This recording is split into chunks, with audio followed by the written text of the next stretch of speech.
आज हम मंदिरों की बहुत स्थापना कर रहे हैं। जगह जगह पे मंदिर हैं। अभी रिसेंटली राम मंदिर बना है और दुबई में एक बड़ा मंदिर बना है। तो सिर्फ मंदिर स्थापित करने से हमारा भला नहीं होने वाला है। इनकम सोर्स बनाने का एक तरीका हो गया है मंदिर। वहाँ पे तमाम दुनिया भर का चढ़ावा चढ़ता है, चंदा इकट्ठा होता है। क्या करते हैं उस चंदे का?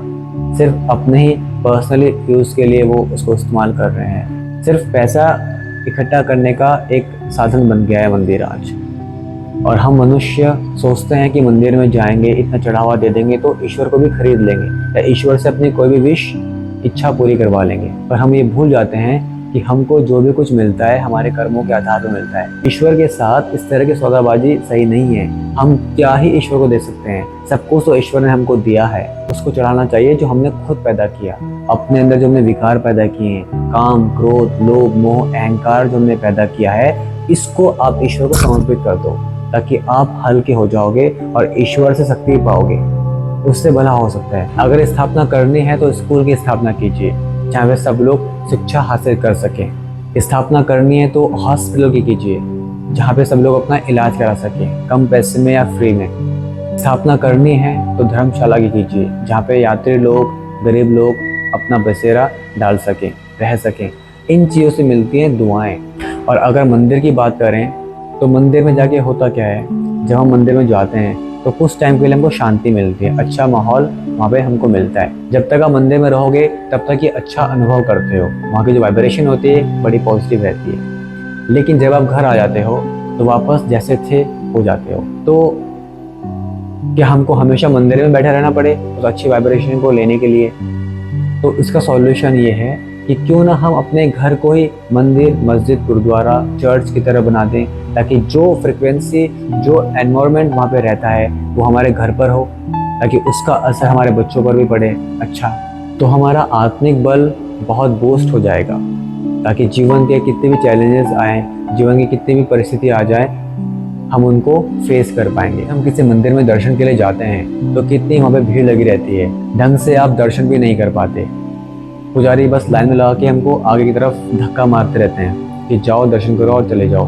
तो ऐसे रश में आप कैसे ईश्वर से अपना संबंध स्थापित कर पाओगे? आप ध्यान कर ही नहीं पाओगे। इनफैक्ट आपका ध्यान तो और भंग हो जाएगा। वहाँ पे ऐसे ऐसे वेशभूषा पहन के स्त्री आती हैं, या वहाँ पे जो उन लोगों का, लड़कियों का पहनावा आजकल मंदिरों के लिए हो गया है, तो वो भी बिल्कुल सही नहीं है। तो हमको समझना है कि हमको क्या ड्रेस कहाँ पे पहनना है। स्थिति के हिसाब से हमको अपना ड्रेसअप भी करना ज़रूरी है। तो इसलिए आप अपने घर पे रहकर शांति में, एकांत में ईश्वर से अपना संबंध स्थापित करें। और पूजा, भक्ति, भावना का सीधा एक ही मतलब है कि अपनी इस आत्मा को उस परमात्मा से योग लगाना। और वो आप घर पर आराम से किसी भी जगह, किसी भी समय बैठ के कर सकते हो। ईश्वर को याद करना, उससे अपना संबंध स्थापित करना बहुत सहज है, पर हमने इसको बहुत जटिल बना दिया है आज। हम सोचते हैं कि चार धाम यात्रा करने से या मक्का मदीना में जाने से, चर्च में जाने से, गुरुद्वारा में जाने से ही हमको शांति मिलेगी या ईश्वर मिल जाएगा या बहुत खुशी मिल जाएगी। पर ऐसा हमारा गलत फहमी है। आप उसी ईश्वर को अपने घर में बैठकर एकांत में शांति से याद करो तो आप हमेशा वो घर बैठे ही खुशी पा सकते हो। पर ये आपको डेली बेस में करना पड़ेगा, रेगुलरली करना पड़ेगा। जिस तरह हम खाना खाते हैं, ब्रेकफास्ट करते हैं, लंच करते हैं, डिनर करते हैं, इसी प्रकार हमको ईश्वर से बार बार खुद को कनेक्ट करना पड़ेगा।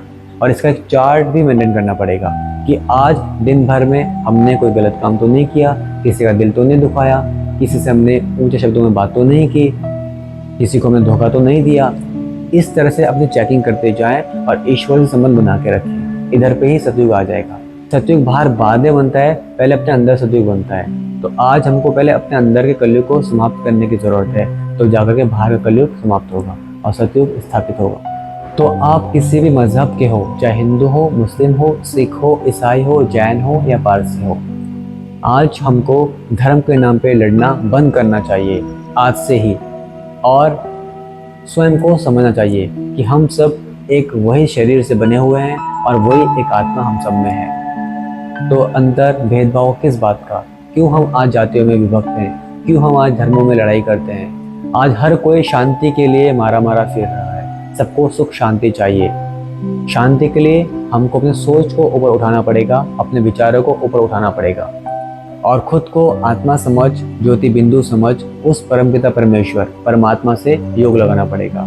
ईश्वर भी एक आत्मा है, पर वो एक परम आत्मा है, वो सुप्रीम सोल है। और आध्यात्मिकता हमको यही सिखाती है, ईश्वर से योग लगाना। तो आज शांति की स्थापना करने के लिए और सभी धर्मों को एक करने के लिए, सभी जातियों को एक करने के लिए आध्यात्मिकता की बहुत ज़रूरत है। स्पिरिचुअलिटी ही एक ऐसी चीज़ है जो आज शांति स्थापित कर सकती है पूरे देश में, पूरे लोगों में। हम सबकी एक ही जाति है, हम सबका एक ही धर्म है, और वो है मानवता, ह्यूमैनिटी। इसका पालन करें, खुद को समझे, ईश्वर को समझे और इस जिंदगी को समझे। अगर हमने अपने आप को समझ लिया, खुद को समझ लिया, तो ईश्वर को समझना बड़ा आसान हो जाएगा, और फिर इस ज़िंदगी को समझना भी आसान हो जाएगा। और फिर हम इस ज़िंदगी में क्यों आते हैं, इसको भी समझना आपको आ जाएगा। तो आज हमको जीवन और मरण के चक्र को भी समझना ज़रूरी है।